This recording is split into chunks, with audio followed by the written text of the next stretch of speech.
Hello, you're all very welcome to the first episode of a Celtic Soul podcast with me, Andrew Milne. Some of you may know me from More Than 90 Minutes Celtic Fanzine, which has been around for 19 years, or you may know me from Malone's, where I host Celtic AM pre-match. During the next couple of months, I'm looking forward to chatting to the players and the fans I've met over the last couple of decades following Celtic. And we will be discussing all the issues of the day concerning Celtic Football Club and the Celtic Fanbase. Later on, I will be talking to Alan Thompson, former Celtic player and also former first team coach who played his part in this 9 in a row. But first of all, I caught up with my good friend Average Joe Miller from Not The View Celtic Fanzine. Delighted to be joined by Average Joe Miller of Not The View fame, probably the second best fanzine out there. Still playing that card. Joe, what issue are you on now? Let me see. I think it was 274 or something, or maybe more. I don't know. Wow, that's some achievement for a bunch of scallies. Yeah, a couple of scheme bandits for Glasgow, you know. So it's amazing what a wee bit of. It's amazing what a photocopier and some Pritt stick can do.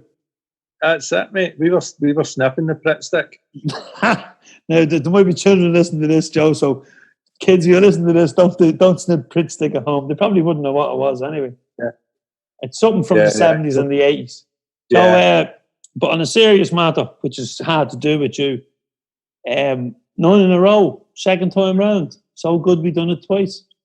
Amazing. It's still an amazing feat, you know, and quite hard because we're all living in lockdown, but it was still great celebrating it. And a couple of mates went by in cars, tooting horns, flags out, and there was fireworks.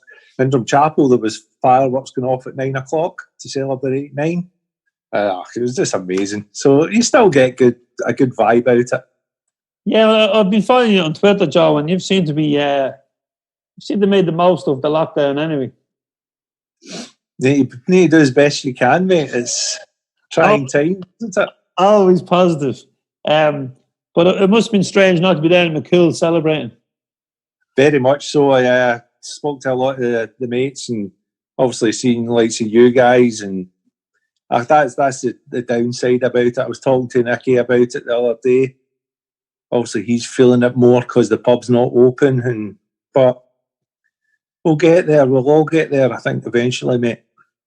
And the big target then is going to be 10, Joe.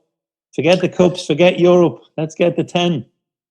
Well, I remember the first time round, the first 9, and going for 10, and obviously I was a very young boy at the time. Obviously.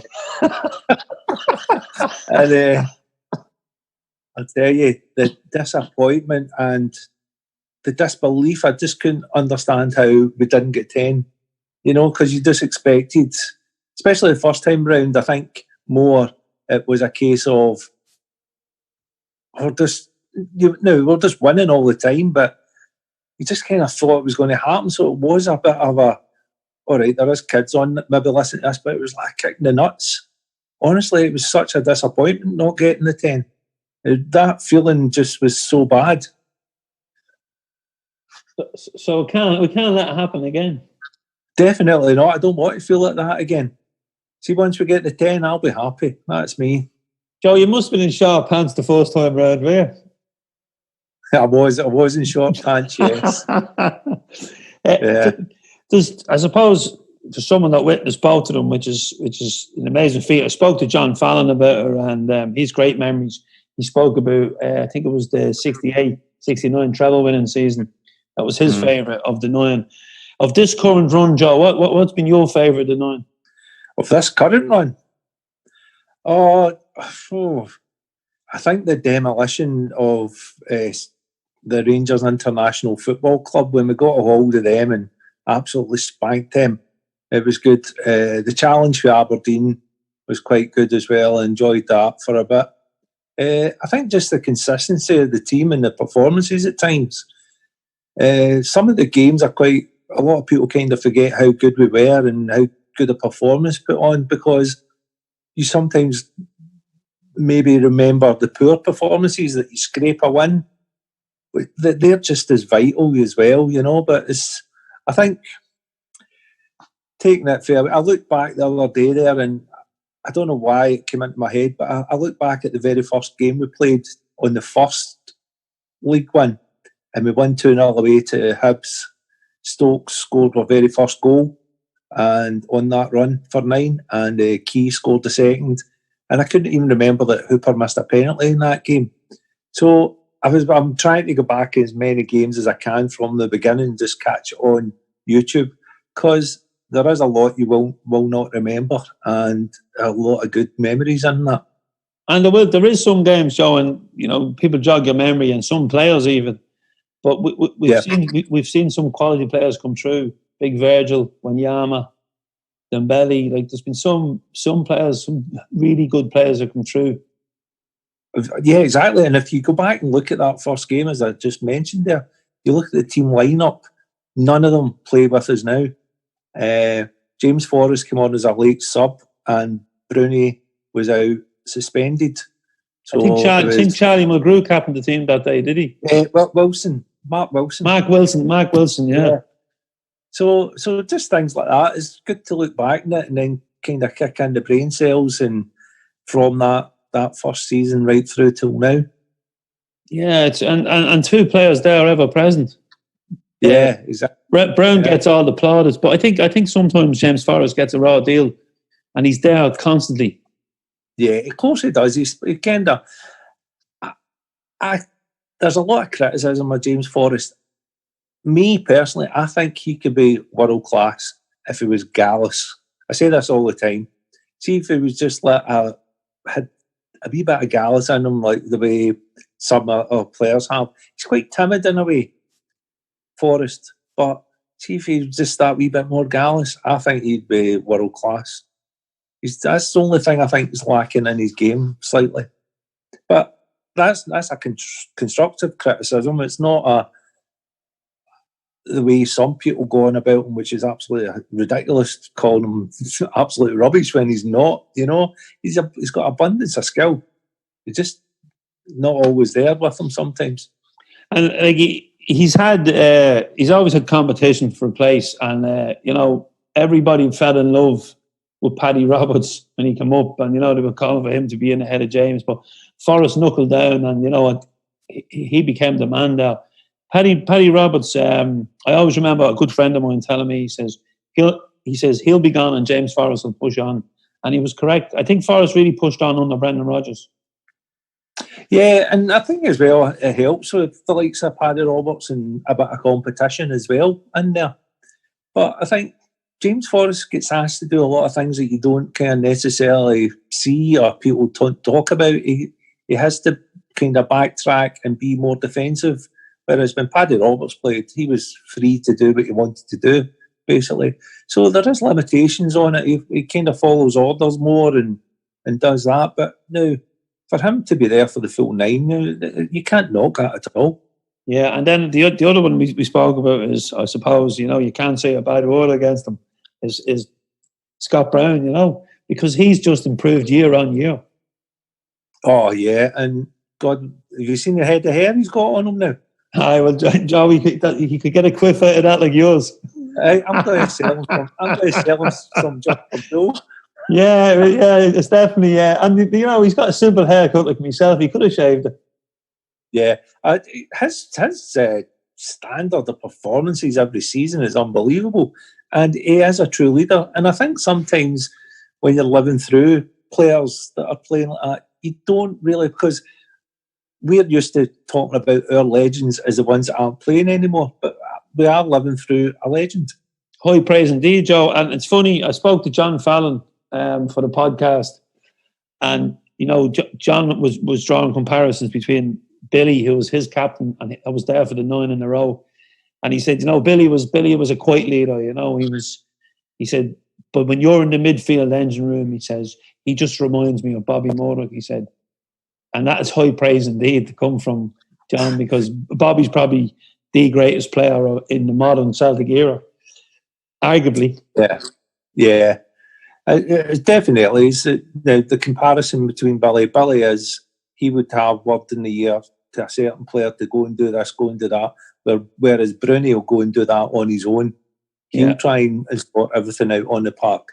Whereas you mentioned Murdoch and the likes of Bertie Auld. If there was anything happening in midfield or Jinky needed a wee bit more protection, probably half the time Billy wouldn't need to say to them, they'd just go and do it. But Brownie is the man who'll go round and have a quiet word in one of the players' ear, or go out and sort it out for him. And I love him for it. And see all the people, all the opposition fans that say the derogatory things about him, they would love to have him in his team. And that's the compliment of it, is they would love to have a guy like Brownie in their team. Yeah, of course. Yeah, no, he's been, and he had his critics as well over the years, you know. But like, I think even when he was at Hibs, he was ballsy when he used to put it up to 11.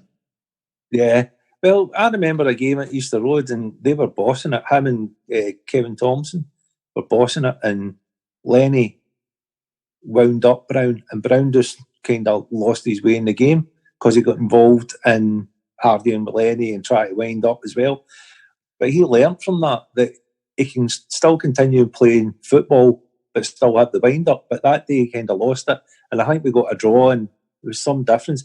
But even then, there's Brownie and Kevin Thompson. Kevin Thompson went to Rangers, and at the time, a lot of people were saying he was a better player, better footballer. Well, his career only lasted a few seasons compared to what Brownie went on to do, and still can continue to do. And he wasn't tempted either. There was talk of Newcastle and moves down the Premier League, and he didn't seem to be tempted. He just pushed on, and he will push on to the 10 because he just doesn't seem like a player that is, you know, like every year you hear, oh, he's getting leggy. He's not, you know, and then he just kicks on. And another thing, I think he's got into the club. He's not a traditional Celtic man. Doesn't come from a Celtic background. Wasn't a Celtic supporter, but he's one of these guys that gets it and really he stands up for us, you know. And I love that. There's a guy, because who was it? Stephen Presley came to Celtic, and I remember an interview, and he said, "This is not the club I was told it was like." And he never says a bad word about Celtic. I just like guys like that that get it and understand it and really see something different for what their perception of the club is. And I think Brownie has. But there was an interview, and he was talking about when he was signing for Celtic, and he could have went with Rangers at the time as well. And the way he talked about Tommy Burns was just, honestly, it brings a tear to your eye, you know. Just he brings that man in, and right away you're choking. And the things he said about him, you just go, man, this is Celtic, isn't it? Sure is, Joe. When you mentioned Tommy there, we all think, I was just thinking back to May is a month where, you know, there's so many memories in May because you've cup finals and league trophies, and you've heartache as well. But winning the league in Tannadice for Tommy, you know, that's a May memory. Aye, and the year the league did get extended, because that was a midweek trip up to Tannadice, even though they said the mob across the water there, the wrong side of Glasgow, keep saying they never got help. They got plenty of bloody help. But God help them, they went out of business. You have to have a little feel for them too. They went out of business, you know. Oh, I know. They came back, you know. But they put all their eggs in one basket with Stevie G, and it just didn't work for the poor devil. That result against us at Celtic Park, and other teams, Hamilton beat us at Celtic Park. You know, it's not as if they were the first team to beat us at Celtic Park, but they made a song and dance about it, and you just kind of knew they'll never learn their lesson. But it was the biggest. It was the biggest win in their history. I know it's a short history, but it was the biggest win. I know.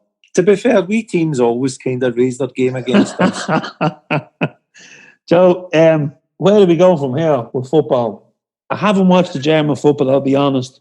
The thought of watching the game without fans, it just doesn't sit well with me. But it looks like it's going to go behind closed doors in Scotland as well. I know you've a second team over in Germany, St. Pauli.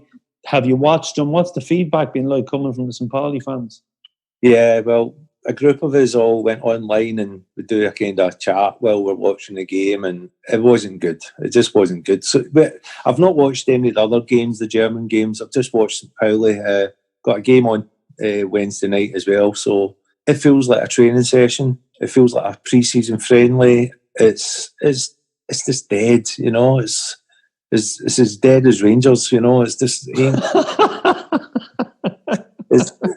it's just a horrible feeling watching a team you've got an interest in playing in an empty ground and running about with the guys on the side with masks on, and then they take the masks off and then they play, and they're playing beside guys. So what the hell are they wearing a mask for in the first place? And I just don't think it's right. It's all based on money, TV revenue, and I get all this to survive and all the rest of it and keep clubs going. But now, is it a matter of life and death, football? Well, they seem to be putting it above that. You know, yeah, they seem to be making it. There's a chance somebody might catch something here. Some of the clubs, I think it's one of the Berlin clubs, already had positive players, so they're out of it completely. They can't play. I seen a wee snippet the other day. Some of the English players were getting interviewed, getting tested, and some of them are positive after already had a negative. So this is the COVID isn't going away, you know, and pushing football back too early, I think. And Celtic are talking about going back training the end of June. Do you see that happening? I could see that happening training, yeah. Again, it's quite dangerous because you're trusting people out with, when you're with them, to be compliant with the standards you're meant to do. Now, if the UK government are breaking the rules, Christ, the by us mortals, are we going to be doing it? Now, I don't mix with anybody. I don't see anybody. I talk over maybe a fence to my sister every now and then because I'm trying to look after my mum. So I don't have any contact with anyone. So these are the things that are in your mind constantly. And you think then, are footballers, when are they going to go back? 22 players or something? Going to get back and all be together and everybody's saying, oh, yeah, I'm definitely staying by the rules. And it only takes one to break it and then it spreads to someone else. Yeah, good points, Joe. I know we can't wait to get back to football, but we're not dying to get back. Exactly. That is it. You know? Yeah. Joe, it's been an absolute pleasure. It's always great to catch up with you. Hopefully you'll come back on the pod some stage, but hopefully we'll be back at McCool's having a pre or a post-match point. That would be lovely. And you're round. It always is, Joe. Always is. It's been a pleasure. Thanks, Joe. As always, my friends. Catch you later. It's always great to talk to Joe. Check out the fanzine on NTV, CelticFanzine.com, or pick up a copy on match day. Now I'm joined by another good friend, an old Matt and O'Neill stalwart, Alan Thompson. Everyone knows Alan for his goals against Rangers and also those big goals in Europe against Barcelona and Liverpool. And he also played his part as coach of the first team with Neil Lennon in the early days of this 9 in a row. It's always good to get an inside view. Tomo, how you doing, pal? Yeah, all good. Strange times, but trying to keep active. I haven't seen you since we were in Thailand. Yeah. Some trip. Unfortunately, it was cut short, wasn't it? But maybe we'll be able to do it again sometime. Hopefully, it was a bit surreal coming back to what we come back to. So how's lockdown been to you? Yeah, it's been tough. I think I just think not seeing the family as much as you'd like to see the family has been the toughest part of it, you know, your parents and stuff like that. And I seen the kids last weekend for the first time. So it's getting easier, shall we say. Plus the golf courses are open now, so that helps. So you're back golfing? Yeah, back golfing. I've had 3 rounds up there now since last week, so enjoying it.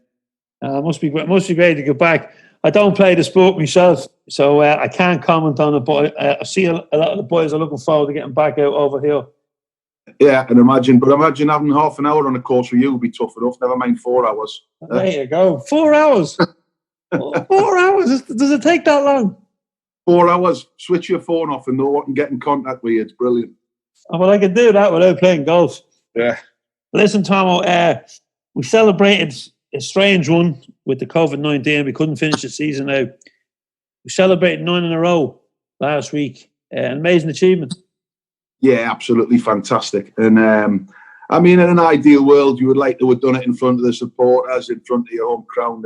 Celtic Park. But it's just such a strange times at the moment where it wasn't able to happen. And I'm sure if you'd give Lenny the option, he'd want to have done it that way. But it's the next best thing. And I've heard there's been a few parties since they've announced that Celtic have got that 9 in a row now. So they're still partying up in Glasgow and Dublin, I think. Oh yeah, well, I have to say I had a few drinks on Saturday night to celebrate, but I've been keeping my powder dry since. Tell me, you were part of the 9 in a row. I suppose we forget about that as first team coach with Neil when he was forced.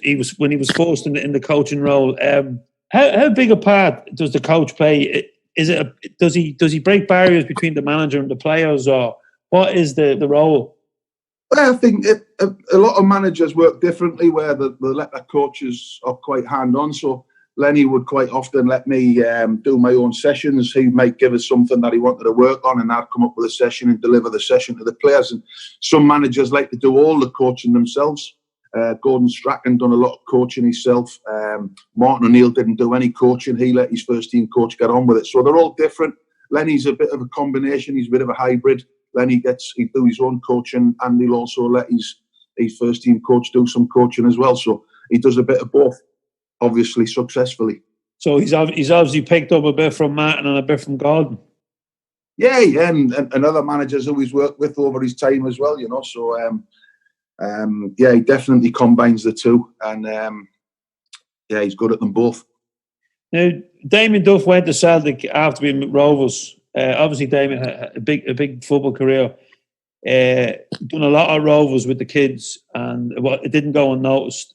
And then he went to Celtic, and quickly he was fast tracked quickly to the coaching staff of the first team. He's gone now.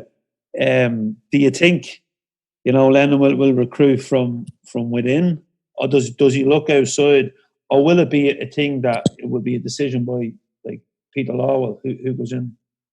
I'm not sure whose decision it would be. You'd like to think that Lenny would have some input into it, being the manager, and given that he'd have to work with a person, whoever comes in on a day-to-day basis, they'd have to have a good relationship, working relationship, trust. That's the biggest thing. So Lenny, whoever he does bring in, or whoever Peter Lowell brings in, trusts the main one between the working parties. And just sticking with when you were coaching there was two players there who've been there for the whole of the 9, Jamesy Forrest and Scott Brown. What would they like to work with? Fantastic, great lads. But they've been an integral part of this 9 in a row, haven't they? And hopefully maybe go 10, 11. Who knows after that? But great lads, great to have around the dressing room. Being Scottish as well, they know what it's all about to play for Celtic, and they've just had that winning mentality. And I think when the chips are down, you can look to Brownie and you can look to Jamesy as well, to deliver the goods.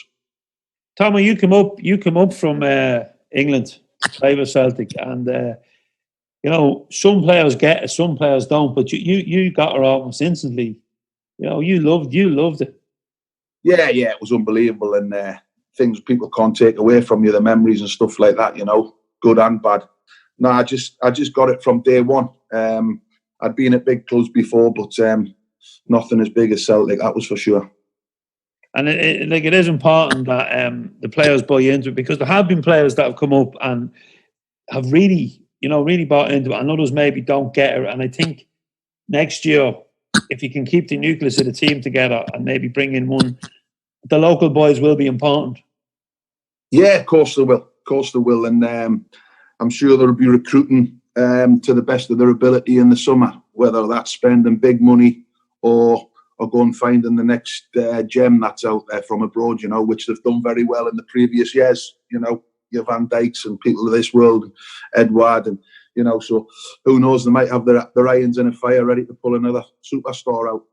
Yeah, and it's obviously they're talking about going back the end of June. The German football is back without fans, but as a player, Tomo, the fans must be so important, because I'm sure you've played in reserve games or over the years where there's no fans there, and it must be just you're pushing to get to your team. But will it affect the players?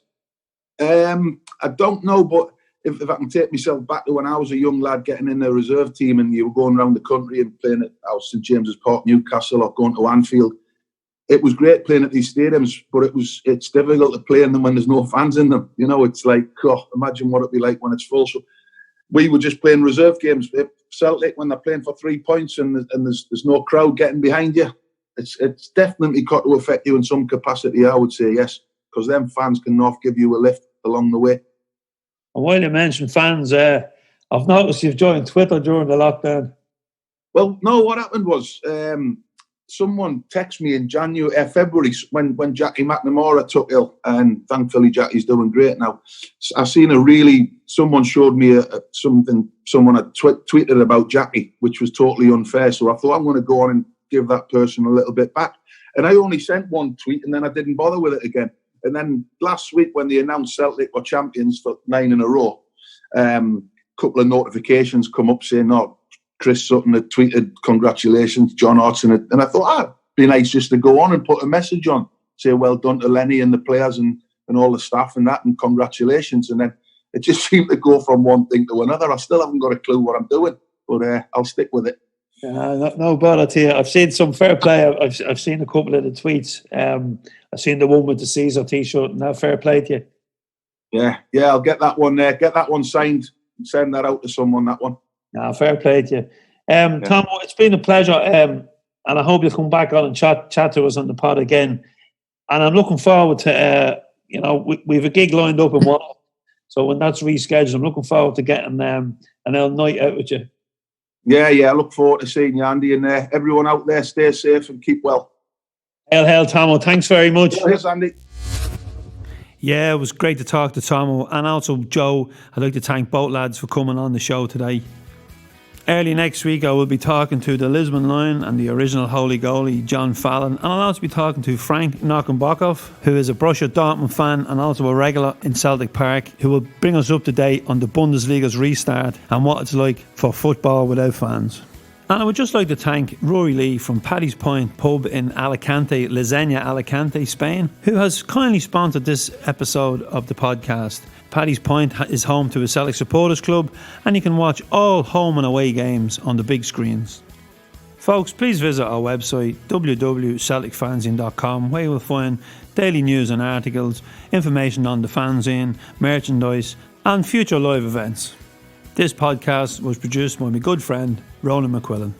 So folks, if you enjoyed the show, please subscribe and like, and also leave a 5-star review. No 1-star reviews here. And if you're a Sifconian from across the city, please don't be annoying us. We've enough to be doing with COVID-19. And you can also follow us, folks, on social media. We're on Facebook, Twitter and Instagram. But we think we're a little old now and a bit long in the tooth for the old Snapchat and the TikTok. Well, that's it, folks. I really enjoyed chatting to the boys, and I hope you enjoyed listening. Stay tuned with us, because we've got some great guests coming up over the summer. Keep the faith, and more importantly, stay safe.